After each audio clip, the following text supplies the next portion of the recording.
నమస్తే. ప్రస్తుతం మనతో పాటు ప్రముఖ విశ్లేషకులు ఇమ్మంది రామారావు ఉన్నారు. ఆయనతో మాట్లాడదాం. నమస్తే సార్. అవుతమ్మా.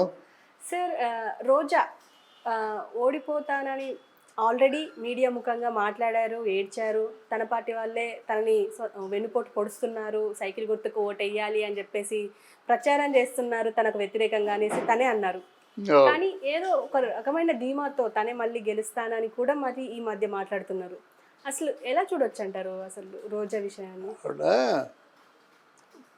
నోరు పారేసుకోవడం బాగా అలవాటు అయిపోయింది. మొదట్లో వైఎస్ఆర్ కాంగ్రెస్ పార్టీ కుప్పకూలిపోతుందని అనుకున్నారు.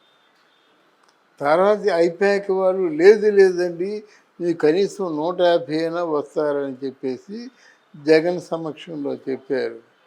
వీళ్ళేమన్నారంటే వాళ్ళకి ఇస్తానని డబ్బులు ఎగ్గొట్టేస్తాడేమో అని ఉద్దేశంతో మేము అలా చెప్పాము, జగన్మోహన్ రెడ్డికి అంత సీన్ లేదని మళ్ళీ వాళ్ళే చెప్పారు.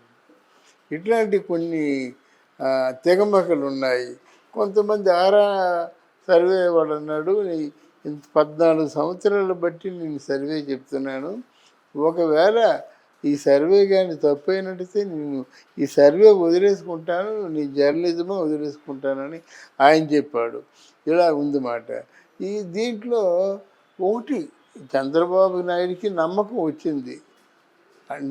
నేను చెప్పింది కూడా వీళ్ళందరూ 150, 130, 120 చెప్పారు. కానీ ఒక 80 చంద్రబాబు నాయుడు, 15 ఎవరికి మన పవన్ కళ్యాణ్కి వచ్చినట్టయితే 100 ఉంటాయి. 100 అంటే మ్యాజిక్ ఫిగరు. 100 ఉన్నా గెలిచినట్టే కదా. అది ఎంత ఉన్నా గెలిచినట్టే 90 తర్వాత. అది మరి ఎందుకో వాళ్ళు అవన్నీ ఆలోచించడం మానేసి ఇంకా నోటితో అంటే వీళ్ళు స్ట్రాంగ్ రూముల్లో పడి ఏవైనా ప్రయత్నం చేస్తే అంటే మనం గెలుస్తామేమో అని అనుమానం ఉంది. ఎక్కడ అనుమానం పెట్టుకున్నారు వాళ్ళు? ప్రధానంగా కుప్పం, పిఠాపురం, అక్కడ మంగళగిరి, అక్కడ హిందూపూర్. అంటే బాలకృష్ణ, తర్వాత వీళ్ళెవరు, మన చంద్రబాబు నాయుడు, ఇక్కడ లోకేష్ బాబు, పవన్ కళ్యాణ్. దీని మీద ఉన్నారన్నమాట. ఇది ఎంతవరకు అవుతుందో తెలియదు.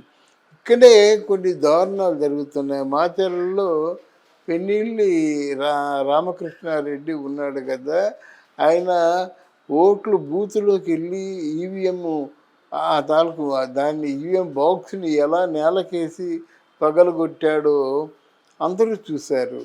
ఆ ధనం ఎవరిది? ప్రభుత్వానికి. ప్రభుత్వం అంటే ఎవరు? మనమే కదా. అంత నిష్కర్షగా అంటే ఆ ఈఎం బాక్స్ని పగలగొట్టాడంటే పోలీసు వర్గాలు ఏమి చేస్తున్నాయి, ఎలక్షన్ కమిషన్ వాడు పీపుల్ ఏం చేస్తున్నారో అందరూ ఆలోచించుకోవాల్సిన విషయం. అందువలన ఇక్కడ మనం ముఖ్యంగా ఆలోచించవలసింది ఎలక్షన్స్ ఫలితాలు వచ్చినంత వరకు ఎవరికి పోలైన ఓట్లు వాళ్ళకే దక్కేలాగా చూసుకోవడం మన ప్రధాన కర్తవ్యం. సార్, అంటే ఇప్పుడు రోజా ఓడిపోతారని తెలిసినా కూడా ఎందుకు అంత స్పష్టంగా మాట్లాడుతున్నారంటారు? ఆవిడ స్పష్టంగా మాట్లాడడం కాదు, ఆవిడకి జగన్మోహన్ రెడ్డి గారికి ఏదో అండర్స్టాండింగ్ ఉంది. వేగాల ఓడిపోతే మాకు అదేంటంటే ఏదో చెప్పుకుంటాడు ఆయన. ఇప్పుడు మనం మాట్లాడుతుంటే వాళ్ళు కొంతమంది బాధపడుతున్నారట. మరి ఆ సందర్భాన్ని బట్టి మనం మాట్లాడతామమ్మా. మరి ఏమిటో ఈరోజు రాజకీయం తెలియకుండా రాజకీయాల్లో రాణించే వ్యక్తి ఎవరైనా ఉన్నారంటే రోజే. నెక్స్ట్ రోజా స్టెప్ ఏంటి ఒకవేళ ఓడిపోతే? తర్వాత ఏంటి అంటే నగరిలో కొనసాగుతారా లేకపోతే తమిళనాడు వెళ్ళిపోతారా? నెక్స్ట్ తెలుగుదేశంలో ట్రై చేస్తుందమ్మా. ఆవిడకి అసలు అటువంటి దాన్ని ఏమంటారు అనుమానాలే అవసరం లేదు. ఎక్కడ తన అంటే సర్వైవల్ ఉంటుందో అక్కడే కొనసాగుతుంది అన్నమాట. అయితే మొదట్లో రోజా 12,000 రూపాయలు ఇంట్లో అద్దెకుండేది. కానీ ఇప్పుడు రోజా ఏంటంటే 2,000 కోట్లకు అధిపతి అయిందన్నమాట. దీన్ని కాపాడుకోవాలంటే పార్టీని మార్చినట్టు మార్చేస్తుంది. దాన్ని ఎవరూ అభ్యంతర పెట్టరు.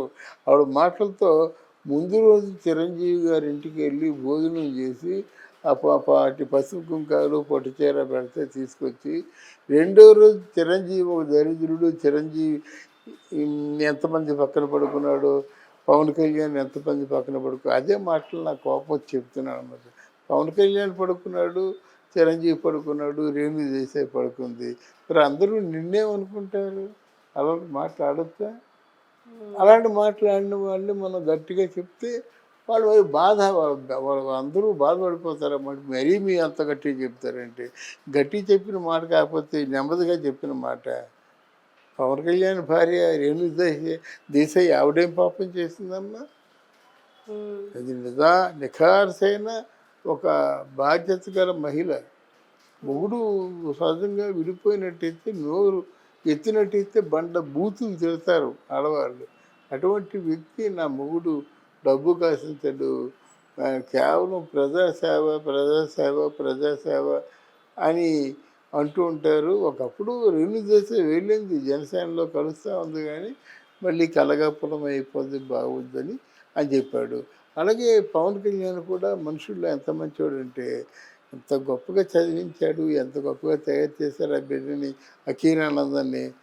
ఇప్పుడు క్యూలో లైన్లో ఉన్నారు అఖీరానందాన్ని హీరోని చేయడానికి. నేను చెప్పొచ్చేది ఏంటంటే ఇంత సాంప్రదాయబద్ధంగా ఇంత సంస్కారబద్ధంగా ఉన్నప్పుడు వాళ్ళు ఎందుకమ్మా నువ్వు రోడ్డుకు లాగుతావు? వాళ్ళందరూ కూడా ఏదో అయినట్టయితే నువ్వు కూడా అదే అవుతావు కదా. ఆ మాత్రం ఆలోచించువా నువ్వు?